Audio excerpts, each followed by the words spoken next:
কাছে এসে বল, সেটা বেশি ভালো হবে। এই এখন একটা টিউটোরিয়াল বানাচ্ছি। এই টিউটোরিয়ালটা অ্যাকচুয়ালি যেসব স্বামী স্ত্রীর দীর্ঘদিন ধরে বাচ্চা কাচ্চা হচ্ছে না তাদের জন্যই স্পেশালি আমি এটা বানাচ্ছি। কেসটা হচ্ছে, আমরা কি বলি, ইনফার্টিলিটি কিংবা সাবফার্টিলিটি, দুটো টার্ম আছে, দুটো টার্ম ইউজ হয়, ইনফার্টিলিটি অর সাবফার্টিলিটি। ফার্টিলিটি মানে হচ্ছে উর্বরতা, ইনফার্টিলিটি কিংবা সাবফার্টিলিটি মানে হচ্ছে উর্বরতার অভাব। মানুষের ক্ষেত্রে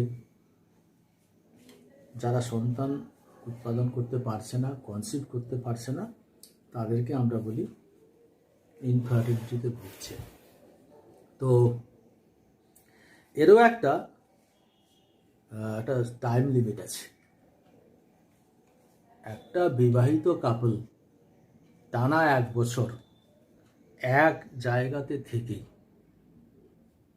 তারা সেক্স প্র্যাকটিস করেও যদি 1 বছরের মধ্যে কনসিভ করতে না পারে,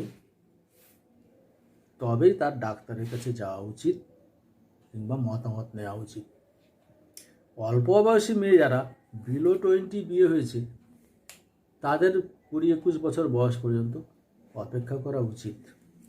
কেন মানে শুরুতেই ডাক্তারি করা উচিত নয়, সেইটা বুঝতে গেলে আগে জানতে হবে যে একটা মেয়ের প্রেগনেন্সি কীভাবে হয়, ন্যাচারালি কীভাবে হয়, সেই সম্বন্ধে ধারণা থাকতে হবে। সেই সম্বন্ধে আমি একটু বলছি, এটা আগে জেনে রাখুক মানুষ। একটা জিনিস আমি ড্রয়িংয়ের মাধ্যমে বোঝাচ্ছি, সেটা হচ্ছে যে প্রত্যেকটা মেয়ের তলপেটে একটা 3 কোণা বাচ্চার ঘর থাকে। তার নিচে থাকে প্যাসেজ, তার উপরের দিকে থাকে দুটো সরু সরু নালা, ফ্যালোপিয়ান টিউব বলে, আর তার দুপাশে থাকে দুটো ডিমের ঘর, ওভারি। এইটা হচ্ছে একটা মেয়ের তলপেটের স্কেচ। এবারে নিশ্চয়ই বোঝা যাচ্ছে যে এই স্কেচটা এবারে তো বোঝা যাচ্ছে, এইটা ইউটেরাস, এইটা প্যাসেজ বা দুটো ওভারি, টিউব। অ্যান্ড যে মেয়েদের পিরিয়ড স্টার্ট করে গেছে, মেনস্ট্রুয়েশন স্টার্ট করে গেছে যেসব মেয়েদের, তাদের দেখা যাবে যে ধরো জানুয়ারি মাসের 26, 27, 28, 29 করে পিরিয়ড হলো, আবার ফেব্রুয়ারি মাসে 26, 27, 28, 28 করে পিরিয়ড হবে। এই মাঝামাঝি সময়টার মাঝামাঝি দিনে, এই গোটা মাসের মাঝামাঝি দিনটাতে কোনো একটা দিনে, যেটা এখনও অবধি স্থির নয়, আমরা ধরে নিয়েছি যে 14, 15, 16 এরকম কোনো একটা ডেটে, ওই ডেটে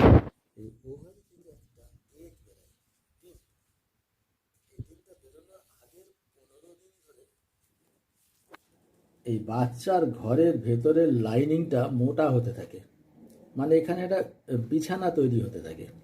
হতে হতে 15 দিনের মাথায় এগটা রিলিজ করলো। এই এগটা একদিন বাঁচে, একদিন, মাত্র একদিন, 24 ঘন্টা বাঁচে। এখানে একটা ছবি দেখুন, এই হচ্ছে ইউটেরাস, এটা ফ্যালোপিয়ান টিউব, এটা ওভারি, এটা ওভারি, এটা ভেজাইনা, প্যাসেজ, বার্থ প্যাসেজ, মেনস্ট্রুয়েশনের ব্লাড বেরোনোর প্যাসেজ এবং সেক্সের প্যাসেজ। যাই হোক, যেদিন এগটা বেরোচ্ছে সেদিন 24 ঘন্টার মধ্যে যদি হাজব্যান্ড ওয়াইফ সেক্স করে, তাহলে হাজব্যান্ডের স্পার্মটা ভেতরে ঢুকলো, এই স্পার্ম জরায়ুর ভেতর দিয়ে এই স্পার্ম এইখানে জমা পড়লো, এরপরে জরায়ুর মধ্যে দিয়ে এই স্পার্মটা রান করে, টিউবের মধ্যে দিকে রান করে। আর টিউবের এখানে সুর আছে, এরা করে কি, এইখানে যে ডিমটা বেরোচ্ছে, ডিমটাকে ক্যাচ করে ইনসাইডে নিয়ে নেয়। এই টিউবের মধ্যে স্পার্ম এবং ওভামের দেখা হয়। একটা ওভামকে জব্দ করতে কোটি কোটি স্পার্ম লাগে, বেশ কিছু, মানে কয়েক মিলিয়ন, লক্ষ লক্ষ স্পার্ম লাগে। কিন্তু মজার ব্যাপার হচ্ছে একটাই মাত্র স্পার্ম ঢুকতে পায়, ঢুকলে পরে ভ্রূণটা তৈরি হয়ে যায়। ভ্রূণটা তখন এই টিউবের মধ্যে দিয়ে এসে এই ঘরে এসে পৌঁছায়, তার জন্য এখানে বিছানা তৈরি হয়েছে। সে এসে বসবে, যদি ভ্রূণটা এখানে এসে বসে অ্যাঙ্কর করে যায় তাহলে মেয়েটা প্রেগনেন্ট হয়ে যাবে। আবার উল্টো যদি হয়, ডিম বেরোলো, কেউ এলো না, তাকে তুলতে কেউ এলো না, ডিমটা তো 24 ঘন্টার মধ্যে নষ্ট হয়ে যাবে।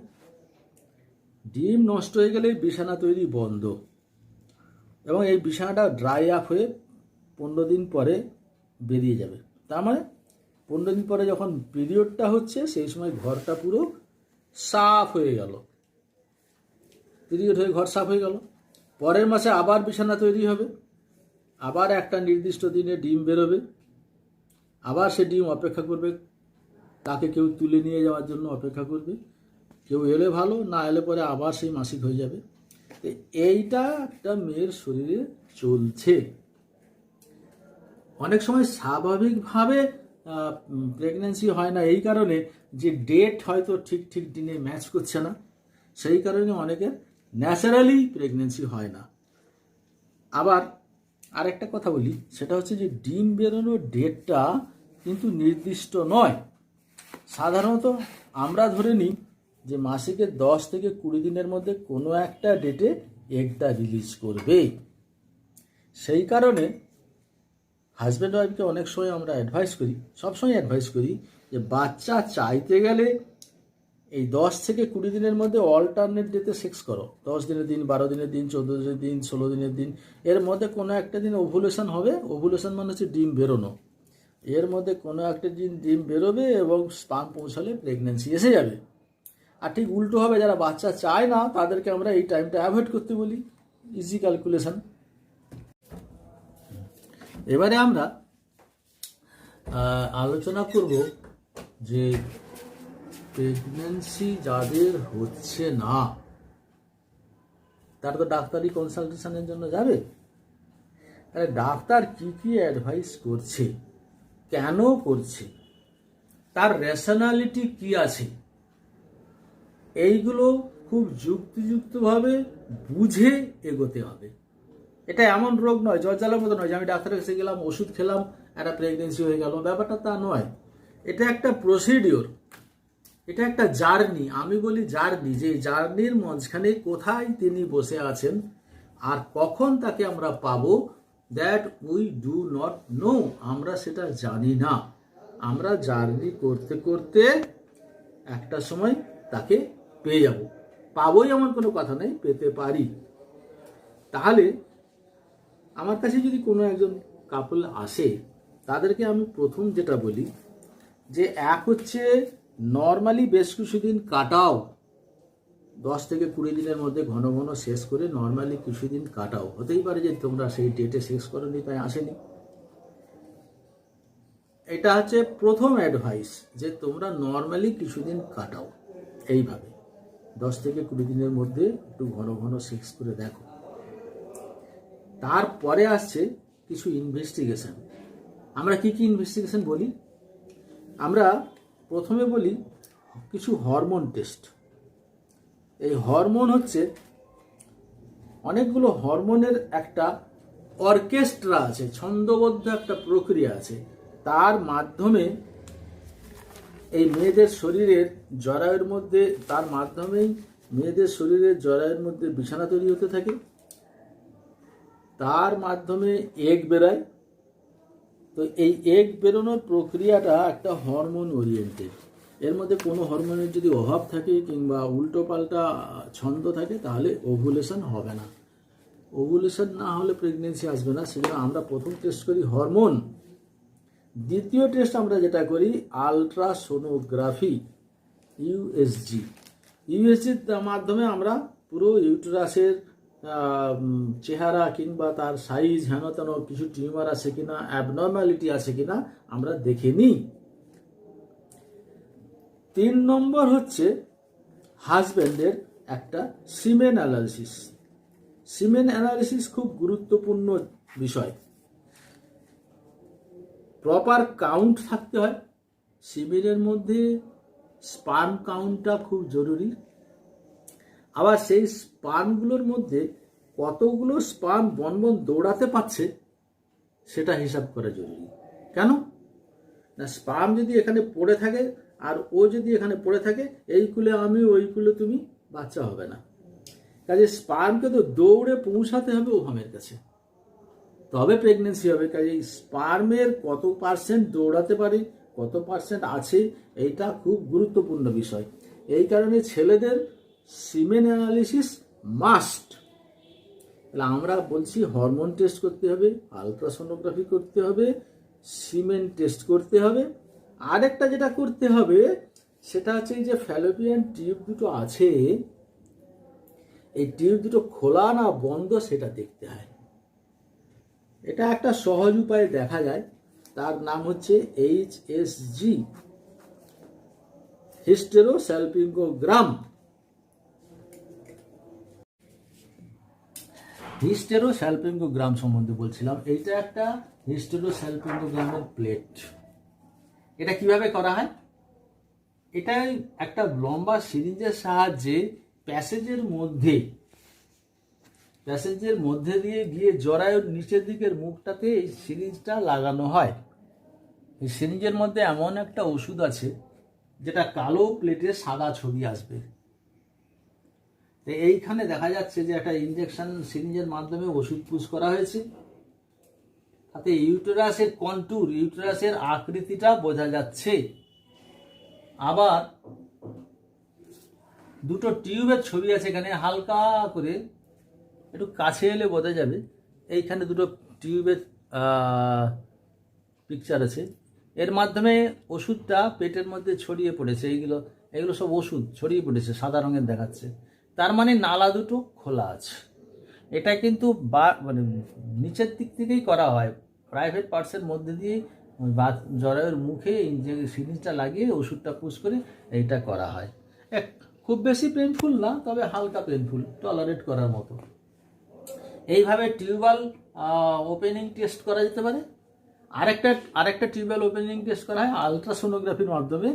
আলট্রাসোনোগ্রাফি লাগিয়ে কম্পিউটারে দেখতে হবে এবং নিচ থেকে স্যালাইন পুশ করা হয়।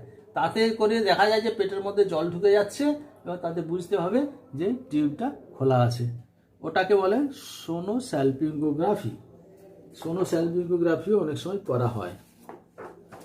তো এই যে প্রাইমারি 4টে পরীক্ষা, এর মাধ্যমে বোঝা যাবে যে এই স্বামী স্ত্রীর মধ্যে বাধাটা কোথায়। কারো যদি শুক্রাণু সংখ্যা কম হয় তাকে বাড়ার ওষুধ দিতে হবে, কারো শুক্রাণু দৌড়াতে পারে না তেমনভাবে, তাকে তার মতো ওষুধ দিতে হবে। কারো টিউব হয়তো খোলা নেই, টিউবটা খুলতে হবে। টিউব খোলা সম্বন্ধে আমি পরে আসছি। তেমনি কোনো টিউমার যদি থাকে, টিউমারটা হয়তো হাঁটাতে হবে। তেমনি হরমোনের যদি কোনো গণ্ডগোল থাকে, তাকে সেইভাবে ওষুধ দিয়ে হরমোনাল ব্যালেন্সটা তৈরি করতে হবে। এইভাবে আমরা একটা রেজাল্টের দিকে এগোতে পারি।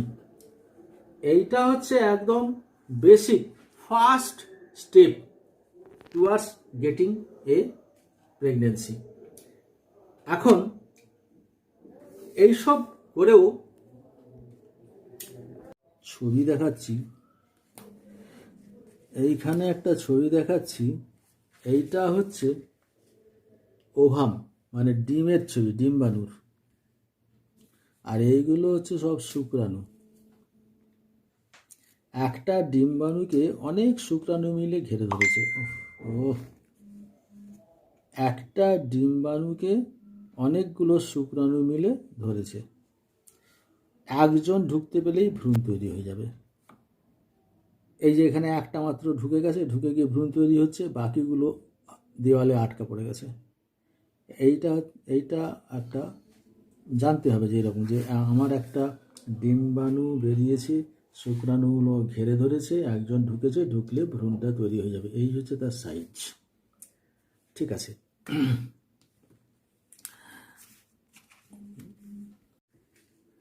একটা জিনিস বলি, সেটা হচ্ছে যে প্রাইমারি ইনভেস্টিগেশন করে এইসব ট্রিটমেন্ট করেও যদি দেখা যায় যে বেশ কিছু দিন পার হয়ে যাচ্ছে অথচ রেজাল্ট আসছে না, তখন আমরা অনেক সময় মাইক্রো সার্জারি করি। মাইক্রো সার্জারি জিনিসটা কি? ক্যামেরা পেটের মধ্যে ঢুকিয়ে আলো ঢুকিয়ে আমরা ভেতরটা ভিজুয়ালাইজ করি। ইনফার্টিলিটিতে দুরকম রুটে মাইক্রোসার্জারি করতে হয়। একটা নিচের দিক থেকে ঢুকতে হয় ইউট্রাসের মধ্যে, একটা নিচের দিক এইখান দিয়ে ক্যামেরা লাইট সব ইউট্রাসের মধ্যে ঢুকিয়ে ইউট্রাসের ক্যাভিটির ভেতরে কোনো অ্যাবনর্মালিটি আছে কিনা চেক করা হয়, সেইটাকে বলে হিস্টেরোস্কোপি। হিস্টেরো মানে হচ্ছে ইউটেরাস, আর স্কোপি মানেই হচ্ছে ফুটোর মধ্যে দিয়ে ঢুকে কিছু দেখা। তাহলে হিস্টেরোস্কোপি মানে হচ্ছে ইউটেরাসের ভেতরে ঢুকে কিছু দেখা। হিস্টেরোস্কোপি ছাড়া আরেকটা করতে হবে। একটা হচ্ছে বললাম যে হিস্টেরোস্কোপি, এর পরে করতে হবে ল্যাপারোস্কোপি। ল্যাপারোস্কোপিটা কি? ল্যাপারোস মানে হচ্ছে পেট, ল্যাটিনে ল্যাপারোস মানে পেট।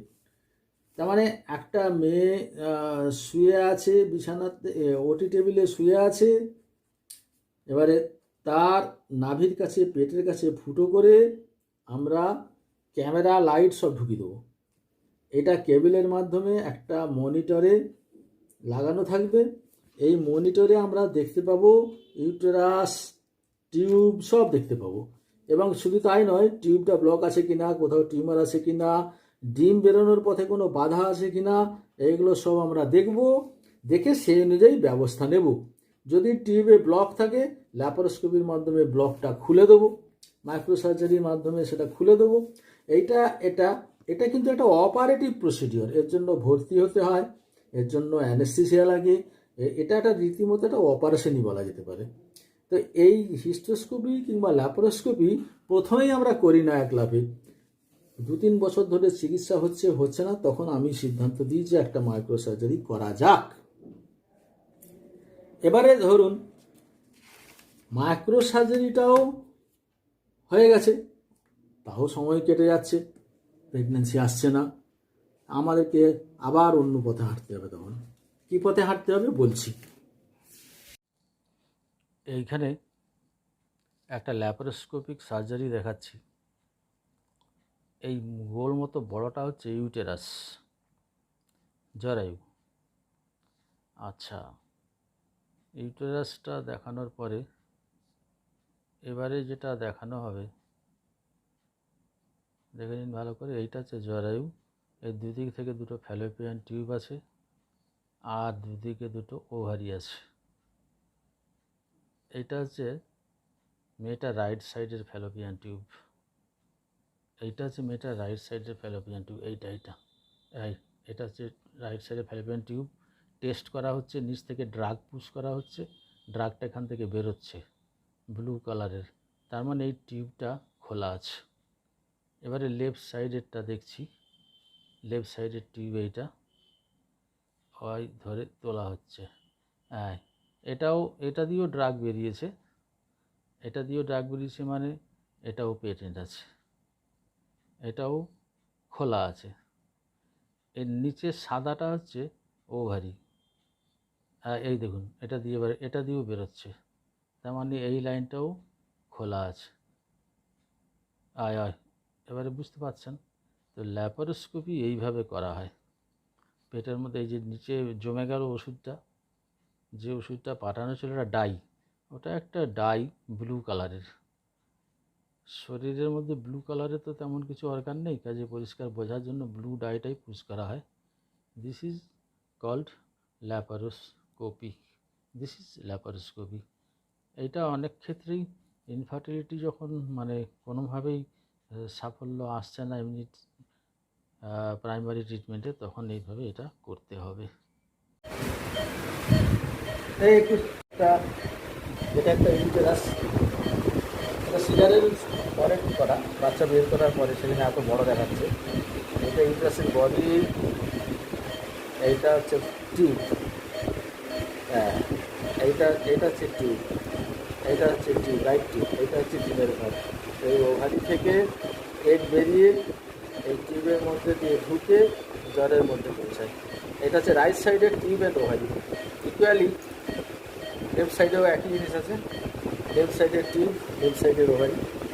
এই ওভারি থেকে এগ বেরোবে, এই টিউব থেকে ঢুকে ভেতরে ভেতরে আসবে, নিচ থেকে স্পার্ম আসবে, মিলন হবে, বাচ্চা তৈরি হবে, পেটে থেকে যাবে। এইটা হচ্ছে ইন্টারনাল স্ট্রাকচার। ওকে।